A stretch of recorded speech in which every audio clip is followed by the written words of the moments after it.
Post factum bu safar Bright Gallery'ga tashrif buyurdi. Har kun ishlasak ham qo'limiz yaltirab turadi. Oldin ariqlarda tuproqlar bo'lardi, o'shalarni ishlatib, Kulolchilikdagi daromadlaringiz haqida gaplashsak. taxminan $1000 mahsulot sotganman. Xalqaro forumlarga qatnashganmisiz? U O'zbekiston deyishadi. Vijdon bozorchasini degan narsani ko'rganman, endi kichkina. Oyiga $30,000 daromad qilaman. Tiningiz rashk qilmaydimi? Rashk qiladi, hozir o'rganib qo'ygan.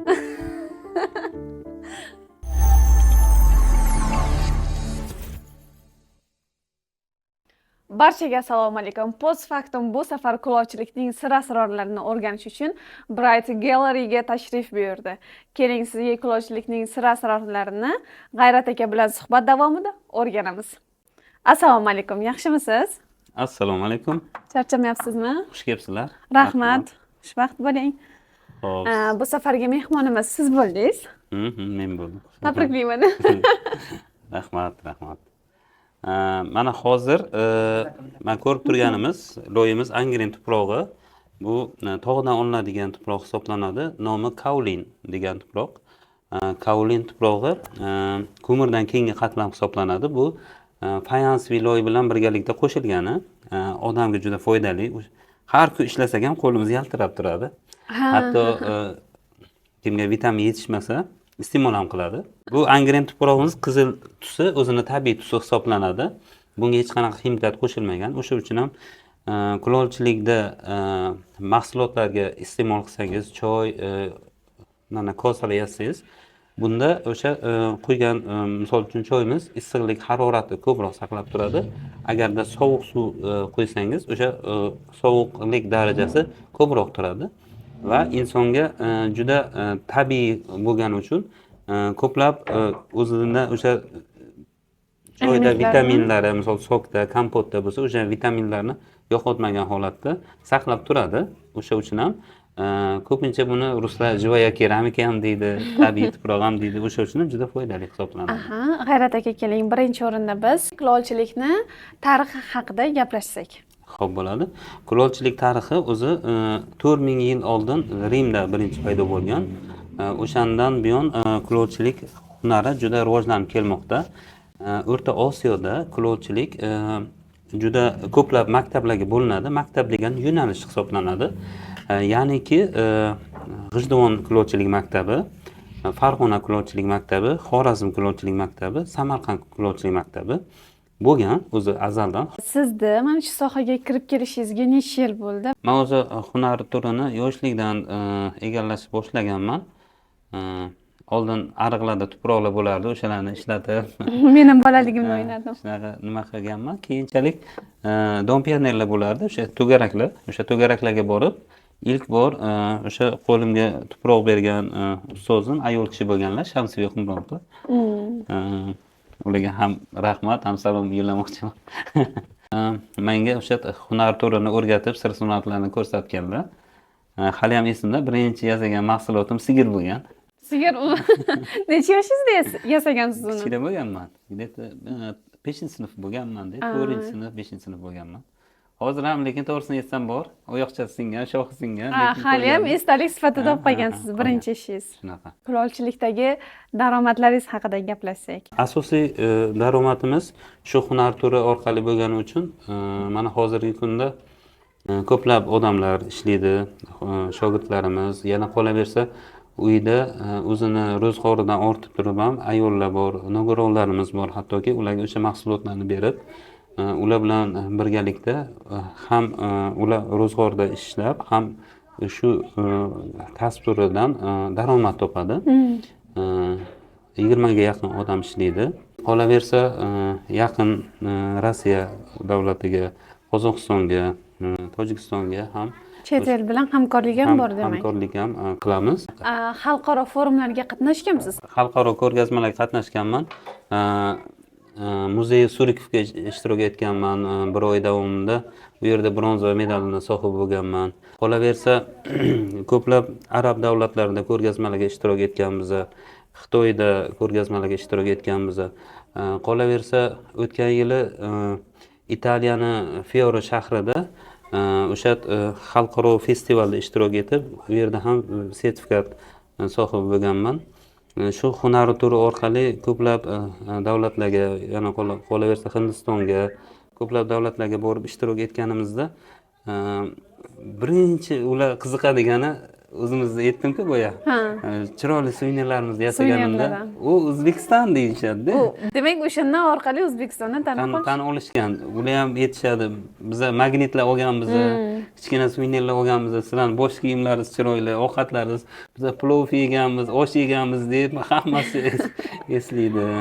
Hunarmandchilik sohalari orada jimib qoldi, sukut saqladi.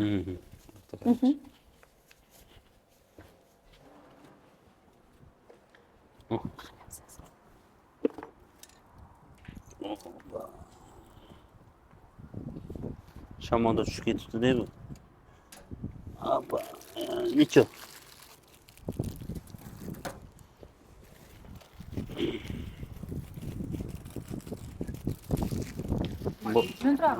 Bu просто boylash esdan chiqib oldi bu ya. Bolachalar kelganda shuni terib oling aka, imkon qadar. Nima bo'ldi? Esingizda narsalar esmi? Tushib ketdi. Men boylash esimdan chiqib qoldi.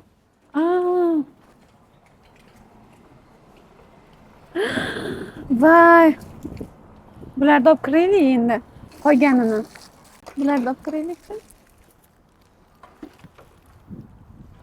Mana bular qolganini olib kirib qo'ysa bo'lardi. Voy.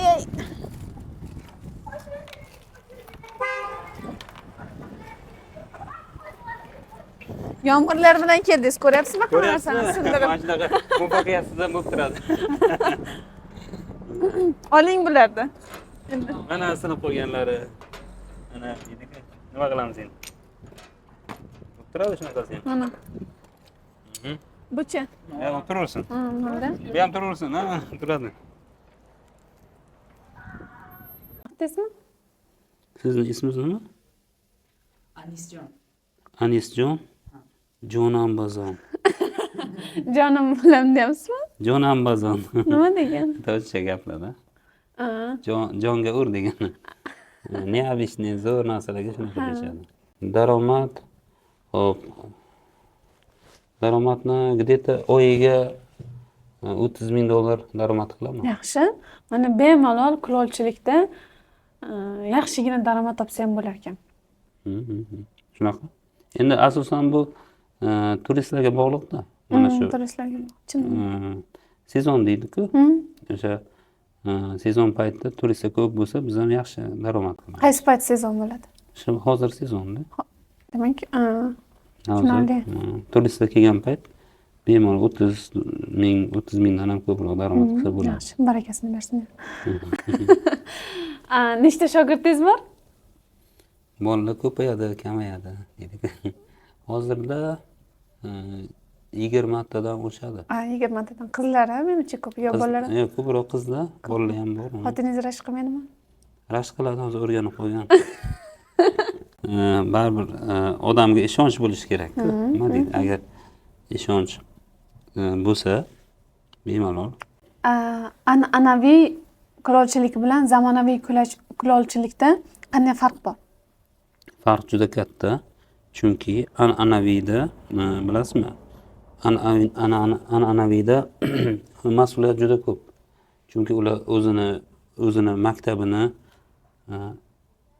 ham saqlab turish kerak, ham davom ettirish kerak-da. Agarda ular o'sha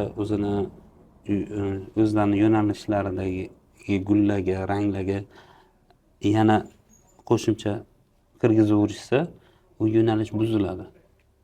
U yo'nalish o'zi an'anaviy bo'lmaydi. Zamonaviy yo'nalishda farqi yo'q. Zamonaviy yo'nalishda har qanday gullar, shakllar, installatsiya janri deydi.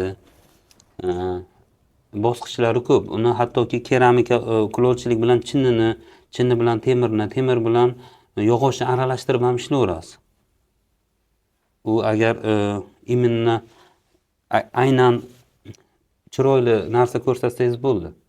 U ko'pchilik yoqib ketadi, lekin uni asosiy narsa agar tarixini, yo'nalishini agar hamohanglashtirmasangiz, xunuk narsa bo'lib qolishi ham mumkin. O'sha uchun ham an'anaviy ancha qiyinroq hisoblanadi. Chunki unda birinchidan juda katta kasbni mas'uliyati turadi. Chunki ota bobolarni Qoldirganlarida. gullari, ularni qoldirgan ranglari davom ettirish va uni buzmasdan saqlab davom ettirish juda qiyin hisoblanadi. Qaysi davlatni kulolchilik ishlari sizga yoqadi? Lol qoldirgan. Ko'proq menda Turkiya kulolchilik maktabi yoqadi. Keyin Rossiyani o'sha shunaqa yo'nalishi bor, abuvar yo'nalishi bor. Ya'niki bo'yoqsiz. Ya'ni malichina degan yo'nalish bor. O'shanaqa turi ham menga yoqadi, chunki ularda ranglar aks etmaydi. O'zini loyni tabiiy rangi va yoki sut yoki aynan yog'ochlarni tashagan paytda yonadi, pechkadan chiqargan payt. Yoki sutga soladi. O'shanda o'sha har xil fakturalar kelib chiqadi, ya'ni tabiiylik bo'lgani uchun o'sha yo'nalish ko'proq yoqadi. Aniq esimda yo'q, lekin taxminan $1000 mahsulot sotganman bittasi.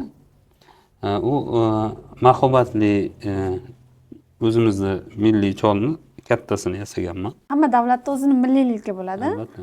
Qaysi davlatda o'ziga xosligi sizga yoqqan? Shvetsariyaga bordim. Ko'chada ko'rganman, vijdon bozorchasini degan narsani ko'rganman, endi kichkina.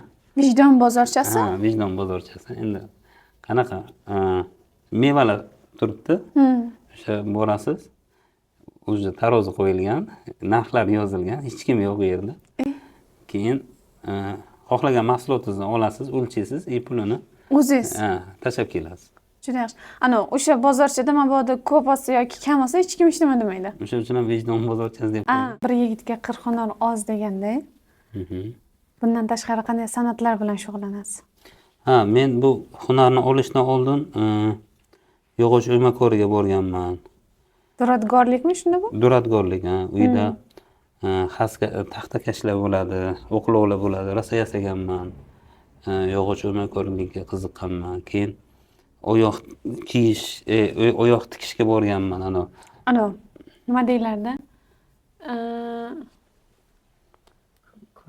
Kosibchilik, to'g'ri. kosibchilik. Kosibchilikka borganman. Uyiga yirtilgan oyoq kiyim qolmagan, qo'shnilarning uyiga qolmagan. Hamma oyoq kiyimlarini tikib. Hozir ham tikaman. Hozir yirtilsa o'zim chorsiga tushmayman, o'zim ipiginani olib, o'zim Juda yaxshi. O'zingiz o'rganganmisiz yo ota-onangiz sizning hayotingizda mana shunaqa rol kuchli o'ynaganmi? Yo'q, menda ota-onam o'zimni hunarga mehrim bo'lgani uchun qarshilik qilishmagan. Qo'yib berishgan. O'sha uchun ham juda muhim hisoblanadi. Mani o'zimni pozitsiyamni hurmat qilishgan. Yosh kulollarga tavsiyalaringiz yoki kulol sohasini egallamoqchi bo'lganlar uchun? Kulol sohasini egallamoqchi bo'lganlar uchun nima deyman? Endi kulol sohasi aynan talab qiladigan narsa ozgina shu tuproq, dastgoh hisoblanadi. Asosan baribir boya aytganimdek mehnat ko'proq talab qilinadi va muhimi shuki, mahsulot agar siz o'ylaganchalik bo'lmasa, demak ko'proq mehnat qilish kerak. Agarda xatoliklar bilan nimadir sinsa, nima deydi, voy sinib ketdi, nima qilaman endi, nimaga unaqa bo'ldi? Yo'q. Davom ettirish kerak. Achinmaysizmi? Misol sizda zo'r qilganingizda, misol oxiriga yetkazganingizda deyarli u sinib ketdi. Achinganmisiz o'sha paytlar? Endi achinganman, foydasi yo'q-ku baribir.